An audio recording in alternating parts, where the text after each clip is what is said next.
এক্ষুনি। এই কাপড়টা খোলো। ইয়ামিনী, আমার দিকে তাকাও। এই কি হয়েছে তোমার?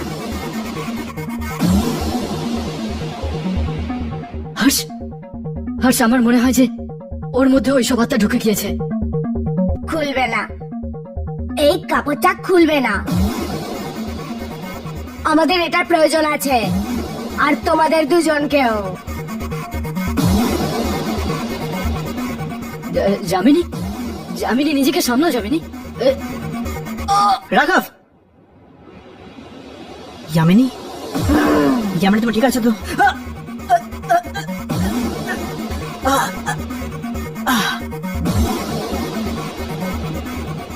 ইয়ামিনী, ইয়ামিনী কি হয়েছে তোমার? ইয়ামিনী তুমি ঠিক আছো তো? ইয়ামিনী, রাঘব, এর কাপড়। যামিনী,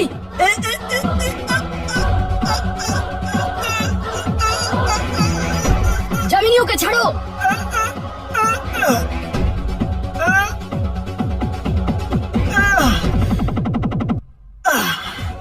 হর্ষ, যামিনী, ছাড়ো যামিনী, যামিনী ছাড়ো। ইয়ামিনী,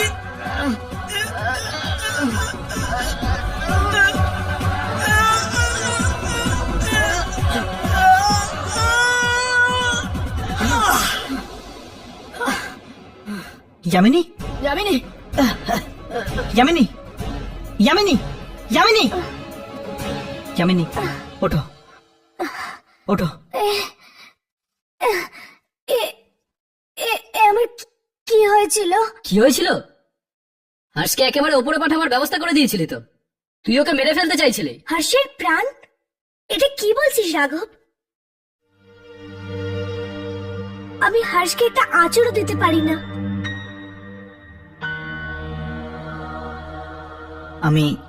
আমি ঠিক আছি ইয়ামিনী, আমার কিছু হয়নি। আর তুমি যা করেছো এই কাপড়ের জন্য করেছো, এতে তোমার কোনো দোষ নেই। জানি না আমার কি হয়ে গেছিল, হঠাৎ করে কখন এই ড্রেসটা পরেছি। তারপর আমি গলিতে হাঁটতে থাকি, যেখানে চারপাশে পুরো অন্ধকার ছিল, আর ওখানে একটা কারখানাও ছিল। ওখানে অনেক লোককে মেরে ফেলা হচ্ছিল। তুমি নিশ্চয়ই ওই জায়গাতে পৌঁছে গিয়েছিলে যেখানে অনেক লোককে মারা হয় এই অনন্য কাপড় তৈরির জন্য। আমাদের রোশনজির সঙ্গে গিয়ে দেখা করা উচিত। উনি ওই কাপড়ের ব্যাপারে নিশ্চয়ই কিছু জানেন। সেই কারণেই তো উনি আলিশাকে সতর্ক করেছিলেন।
এখানে তো কেউই নেই।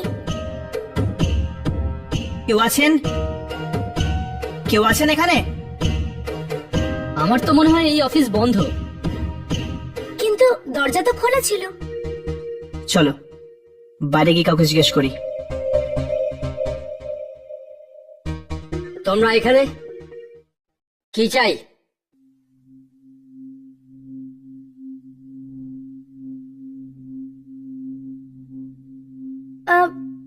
অ্যাকচুয়ালি আমরা আলিশা নেই এখানে, তোমরা যাও, কালকে এসো। আসলে আমরা আলিশার কাছে নয়, আপনার কাছে এসেছি।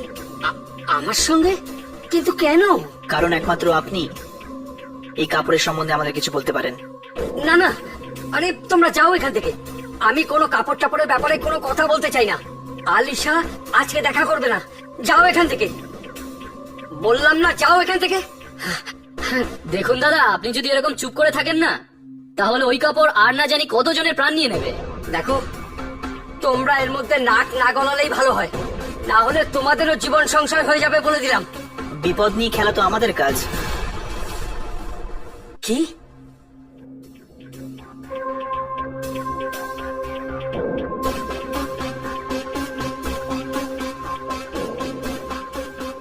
এই দেখুন,